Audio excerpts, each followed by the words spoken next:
Bien, bonjour. Je suis le professeur Aguiwa Harit Pascal donc d'Abidjan et je viens vous parler de ce projet de la réalisation de la prochaine SUFOR en Côte d'Ivoire, à Grand-Bassam. Si tout va bien, nous le prévoyons donc du 8 au 11 juin 2023.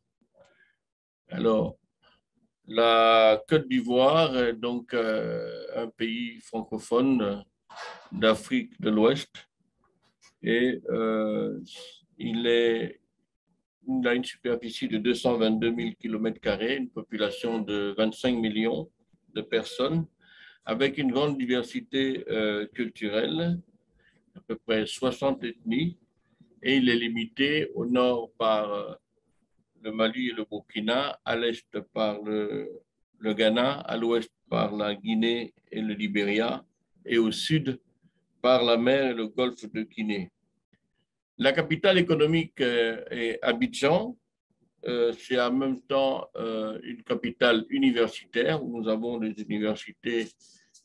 universités à Abidjan avec les facultés de médecine de l'UFR des sciences médicales et du CHU.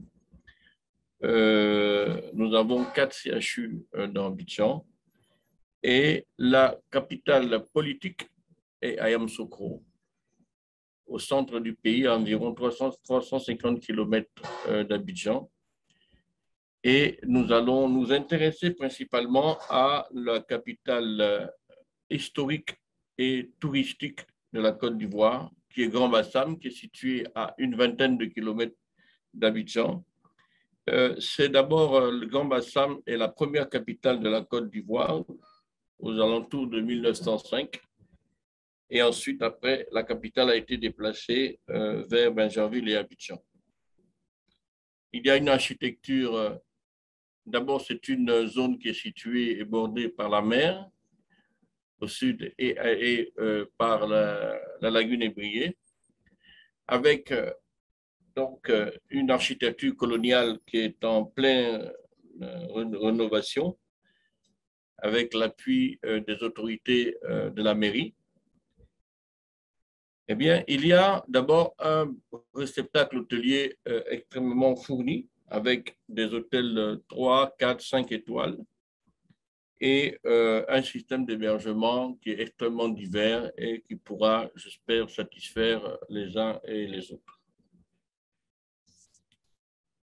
Nous avons pensé à la sécurité. Les plages sont sécurisées avec l'armée, avec aussi une police montée qui patrouille sur les plages et dans la ville, de telle sorte que, avec tous les problèmes que nous avons connus, eh bien, je pense qu'à ce niveau-là, il n'y aura pas de problème de sécurité.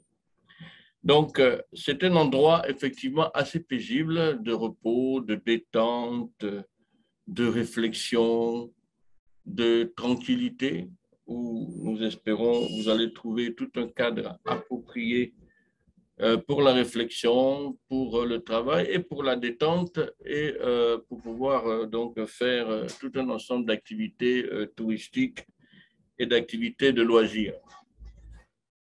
Mais il faut travailler aussi et là, nous avons 2 amphithéâtres, un amphithéâtre de 500 places et un autre amphithéâtre de 300 places pour les séances plénières.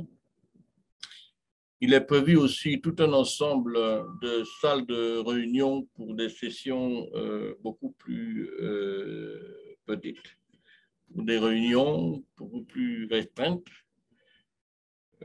et pour des ateliers éventuellement. Le programme scientifique va d'abord comprendre des sessions de formation qui auront lieu peut-être plus au laboratoire d'anatomie et normale et de biomécanique de l'UFR des sciences médicales qui se trouve à Abidjan. On pourrait faire un certain nombre d'ateliers de dissection, d'ateliers de séances et même des séances de chirurgie dans les centres, au CHU.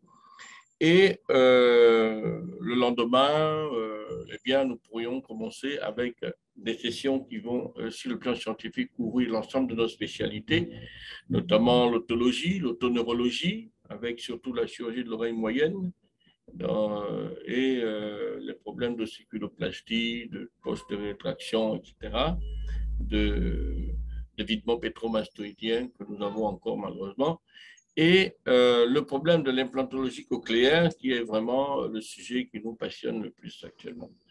Eh bien, il y aura aussi de la rhinologie, de la chirurgie endonasale, dans les problèmes d'instrumentation, de techniques chirurgicales, de la laryngologie et de la carcinologie cervico-faciale, de l'ORL pédiatrique, mais aussi des innovations technologiques et le problème de la télémédecine en ORL qui commence à apparaître avec des sites web, avec des téléconsultations, avec des téléexpertises. Nous allons aussi vous proposer de parler un peu de médecine traditionnelle et d'ORL, parce que nous avons un grand plateau de médecins, de personnes de médecine traditionnelle qui s'intéressent à des problèmes ORL, et aussi l'humanitaire dans le cadre de la formation, dans le cadre des soins en ORL. Et nous pensons nous aurons un peu une petite zone d'hommage pour nos anciens qui nous ont quittés ou qui ne sont plus dans la pratique de la spécialité de tous les jours. Alors, il faut savoir que la Société ivoirienne d'ORL existe depuis 1990, qu'elle a à peu près 75 praticiens ORL actuellement qui sont dans le public et dans le privé. Il y a 5 services d'ORL à Abidjan, de CHU. Il y a un CHU à l'intérieur du pays. Et nous avons donc de multiples services d'ORL non universitaires aussi, qui sont des services en général privés. Alors, nous faisons un congrès à peu près tous les 2 ans et des réunions thématiques tous les 3 mois à peu près. Et nous avons organisé les congrès de la Société d'ORL des pays francophones d'Afrique en 2004 et en 2014. Et notre très grande ambition, eh bien, c'est de pouvoir vous recevoir ici en Côte d'Ivoire et à Grand-Bassam pour la prochaine CIFOR. Et nous prévoyons, si Dieu le veut, et Inch'Allah, du 8 au 11 juin 2023.